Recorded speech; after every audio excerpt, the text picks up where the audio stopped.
Selamat datang di Nalar Diri. Di episode kali ini, kita akan membahas sesuatu yang mungkin sering membuat kita bertanya-tanya, bahkan sedikit bergidik. Bisakah kecerdasan buatan benar-benar mengambil alih hidup kita? Dalam 10 menit ke depan, kita akan selami bersama apa itu AI, bagaimana cara kerjanya, dan yang terpenting, bagaimana kita bisa tetap menjadi tuan atas teknologi ini, bukan sebaliknya. Jadi, siapkan diri Anda, karena kita akan bongkar tuntas mitos dan fakta seputar AI sebelum robot benar-benar mengambil alih hidup Anda. Seiring dengan perkembangan teknologi yang semakin pesat, istilah kecerdasan buatan atau artificial intelligence, AI, sudah tidak asing lagi di telinga kita. Dari asisten virtual di ponsel hingga mobil tanpa pengemudi, AI telah meresap ke berbagai aspek kehidupan kita. Tapi, apa sebenarnya AI itu? Sederhananya, AI adalah program komputer yang dirancang untuk meniru dan mereplikasi kemampuan kognitif manusia, seperti belajar, memecahkan masalah, mengenali pola, dan bahkan memahami bahasa. Ada beberapa jenis AI yang perlu kita ketahui. Pertama, ada AI lemah atau narrow AI. Ini adalah jenis AI yang kita temui sehari-hari. Contohnya adalah asisten suara seperti Siri atau Google Assistant yang hanya bisa melakukan tugas spesifik, atau sistem rekomendasi di platform streaming film yang menyarankan tontonan berdasarkan riwayat Anda. Mereka sangat baik dalam satu tugas, tapi tidak bisa melakukan hal lain di luar lingkup programnya. Kemudian, ada AI umum atau general AI, yang saat ini masih dalam tahap penelitian dan pengembangan. Tujuan general AI adalah menciptakan mesin yang memiliki kecerdasan setara atau bahkan melebihi manusia, mampu memahami, belajar, dan menerapkan pengetahuannya pada berbagai masalah, bukan hanya satu tugas spesifik. Inilah yang sering digambarkan dalam film-film fiksi ilmiah sebagai robot yang bisa berpikir, merasakan, dan berinteraksi seperti manusia. Terakhir, ada Super AI, yang merupakan tingkatan tertinggi dari AI, di mana kecerdasan mesin jauh melampaui gabungan kecerdasan seluruh umat manusia. Ini adalah konsep yang paling memicu kekhawatiran tentang kiamat AI, atau skenario di mana mesin mengambil alih dunia. Namun, perlu diingat, Super AI masih jauh dari kenyataan saat ini, bahkan mungkin hanya akan tetap menjadi fiksi ilmiah. Lalu, bagaimana cara kerja AI ini? Pada dasarnya, AI belajar dari data. Semakin banyak data yang diberikan kepada AI, semakin cerdas ia menjadi. Proses ini sering disebut machine learning, pembelajaran mesin.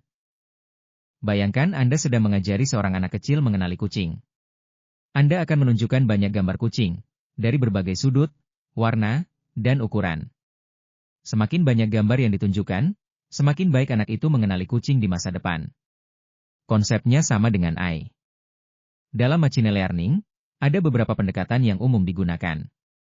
Salah satunya adalah supervised learning. Di sini, AI diberi data yang sudah dilabeli. Misalnya, Anda melatih AI untuk mengenali spam email. Anda akan memberinya ribuan email yang sudah ditandai sebagai spam atau bukan spam. AI akan belajar pola-pola yang membedakan keduanya, dan kemudian bisa mengklasifikasikan email baru secara mandiri. Ada juga unsupervised learning, di mana AI diberi data tanpa label. AI kemudian akan mencari pola-pola tersembunyi dan struktur dalam data tersebut. Contohnya adalah algoritma yang mengelompokkan pelanggan berdasarkan perilaku pembelian mereka, tanpa diberitahu sebelumnya kategori pelanggan apa yang harus dicari. Dan yang paling populer saat ini adalah deep learning, pembelajaran mendalam, sebuah cabang dari machine learning yang terinspirasi dari struktur otak manusia, yaitu jaringan saraf tiruan atau artificial neural networks. Jaringan ini terdiri dari lapisan-lapisan node, seperti neuron, yang saling terhubung. Setiap lapisan memproses informasi dari lapisan sebelumnya, menemukan pola-pola yang semakin kompleks. Deep learning memungkinkan AI untuk belajar dari data dalam jumlah besar tanpa perlu pemrograman eksplisit untuk setiap tugas. Contohnya adalah sistem pengenalan wajah, penerjemah bahasa, atau bahkan AI yang bisa menciptakan gambar dan musik. Pertumbuhan AI yang luar biasa ini tidak lepas dari ketersediaan data yang melimpah dan kekuatan komputasi yang terus meningkat. Data adalah bahan bakar bagi AI, dan semakin banyak data berkualitas tinggi yang dimiliki, semakin baik performa AI tersebut. Di sisi lain, kekuatan komputasi yang canggih memungkinkan AI untuk memproses data dalam jumlah besar dengan kecepatan yang luar biasa, sehingga mempercepat proses pembelajaran. Dengan kemampuan luar biasa ini, AI membawa banyak manfaat bagi kehidupan kita. Di bidang kesehatan, AI digunakan untuk mendiagnosis penyakit lebih cepat dan akurat, membantu pengembangan obat baru, hingga mengelola rekam medis pasien. Dalam transportasi, mobil otonom sudah mulai diuji coba, menjanjikan perjalanan yang lebih aman dan efisien. Di industri, robot AI dapat melakukan tugas-tugas repetitif dan berbahaya, meningkatkan produktivitas dan mengurangi risiko kecelakaan kerja.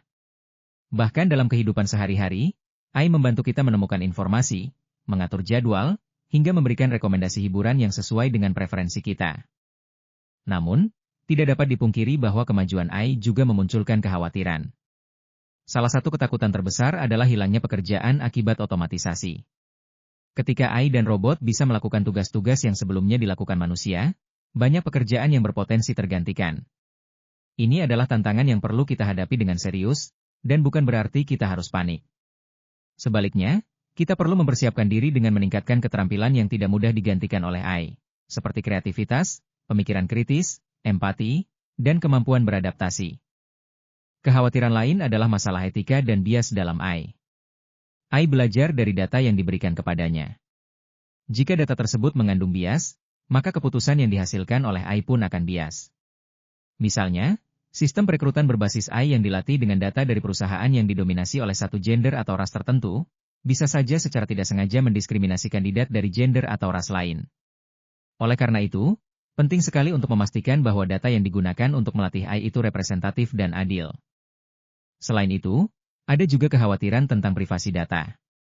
Seiring dengan kemampuan AI untuk mengumpulkan dan menganalisis data dalam jumlah besar, risiko penyalahgunaan data pribadi juga meningkat. Kita perlu memastikan bahwa ada regulasi yang kuat untuk melindungi data pribadi kita dari penyalahgunaan oleh pihak yang tidak bertanggung jawab. Dan tentu saja, ada ketakutan yang paling dramatis, kiamat AI di mana robot memberontak dan mengambil alih dunia.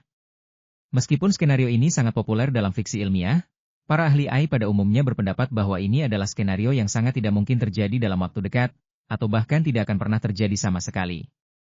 AI tidak memiliki kesadaran, emosi, atau keinginan untuk menguasai dunia seperti manusia. Mereka hanya menjalankan perintah dan algoritma yang dirancang oleh manusia. Ancaman yang lebih realistis adalah penyalahgunaan AI oleh manusia itu sendiri, misalnya untuk tujuan jahat seperti perang siber atau manipulasi informasi. Bagaimana? Sejauh ini apakah penjelasan tentang AI dan potensinya membuat Anda semakin paham atau justru semakin penasaran? Sekarang kita akan lanjutkan pembahasan mengenai langkah-langkah yang bisa kita ambil untuk memastikan bahwa AI tetap menjadi alat yang bermanfaat bagi manusia, bukan ancaman. Mari kita rekap singkat. Kita sudah memahami bahwa AI adalah teknologi yang sangat kuat dengan potensi untuk mengubah dunia secara fundamental. Kita juga tahu bahwa meskipun ada kekhawatiran yang wajar, kiamat AI dalam bentuk robot yang menguasai dunia adalah skenario yang sangat tidak mungkin. Ancaman yang lebih realistis adalah penyalahgunaan AI dan dampak sosial ekonomi seperti hilangnya pekerjaan. Lalu, apa yang bisa kita lakukan? Kuncinya adalah pendidikan dan adaptasi. Pertama, kita perlu terus belajar dan memahami AI. Jangan takut pada apa yang tidak kita mengerti. Dengan memahami cara kerja AI, kita bisa lebih bijak dalam menggunakannya dan lebih siap menghadapi dampaknya. Ini termasuk mempelajari keterampilan baru yang relevan dengan era AI, seperti pemrograman, analisis data, pemikiran komputasi, atau bahkan kemampuan sosial dan emosional yang sulit direplikasi oleh mesin. Kedua, pemerintah dan pembuat kebijakan perlu mengambil peran aktif dalam mengatur pengembangan dan penggunaan AI. Ini termasuk menciptakan regulasi yang jelas tentang etika AI, privasi data, dan keamanan siber. Kita juga perlu mendorong investasi dalam penelitian dan pengembangan AI yang bertanggung jawab, serta program pelatihan ulang bagi pekerja yang terancam oleh otomatisasi. Ketiga, kita sebagai individu memiliki tanggung jawab untuk menggunakan AI secara bijak dan etis. Pikirkan tentang sumber informasi yang Anda percayai, dan jangan mudah percaya pada konten yang dihasilkan AI tanpa verifikasi. Bersikap kritis dan skeptis adalah kunci. Jadi, daripada panik tentang robot yang mengambil alih hidup kita, mari kita fokus pada bagaimana kita bisa memanfaatkan AI untuk menciptakan masa depan yang lebih baik. AI adalah alat, dan seperti alat lainnya, kekuatannya ada pada tangan penggunanya. Mari kita pastikan tangan itu adalah tangan yang bertanggung jawab dan bijaksana. Saya yakin, setelah menonton video ini, pandangan Anda tentang AI tidak lagi sama. Mungkin Anda jadi lebih tercerahkan, atau justru muncul pertanyaan-pertanyaan baru. Apapun itu, saya sangat ingin mendengar pemikiran Anda. Jadi, jangan ragu untuk berkomentar di bawah video ini.